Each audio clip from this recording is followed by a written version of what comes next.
Welcome to Radhe Shyam collections అండి. ఈ రోజు నేను మీకు ఒక క్రష్డ్ ప్లెయిన్ శారీ చూపించబోతున్నాను. క్రష్డ్ ప్లెయిన్ శారీ అండి. ఇదంతా క్రషింగ్ వస్తుంది, శారీ అంతా కూడా క్రషింగ్ వస్తుంది.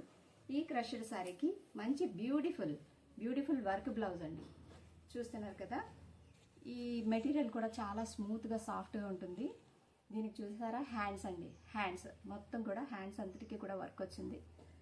ఈ బ్లౌజ్ పీస్ ఈ విధంగా ఉంటుందండి. అంటే లైట్ షేడ్కి డార్క్ షేడ్ ఇచ్చారండి, లైట్ షేడ్కి డార్క్ షేడ్. అలాగే మీకు దీంట్లో చూసినట్లయితే పిస్తా గ్రీన్, లైట్ పిస్తా గ్రీన్కి బాటిల్ గ్రీన్ బ్లౌజ్ ఇచ్చారండి. బిస్కెట్ కలర్ సారీకి పర్పుల్ కలర్ బ్లౌజ్ ఇచ్చారండి. కనకాంబరం కలర్కి మెరూన్ కలర్ బ్లౌజ్ ఇచ్చారండి. వైలెట్ కలర్కి చూసారు కదా పర్పుల్ కలర్ బ్లౌజ్. బేబీ పింక్కి పర్పుల్ కలర్ బ్లౌజ్. ఈ సారీస్ కనుక మీకు నచ్చినట్లయితే మా వాట్సాప్ నెంబర్కి మెసేజ్ చేయండి, మా పేజ్ని ఫాలో అవ్వండి. నెక్స్ట్ మాకు ఒక లైక్ కూడా ఇవ్వండి. Thank you.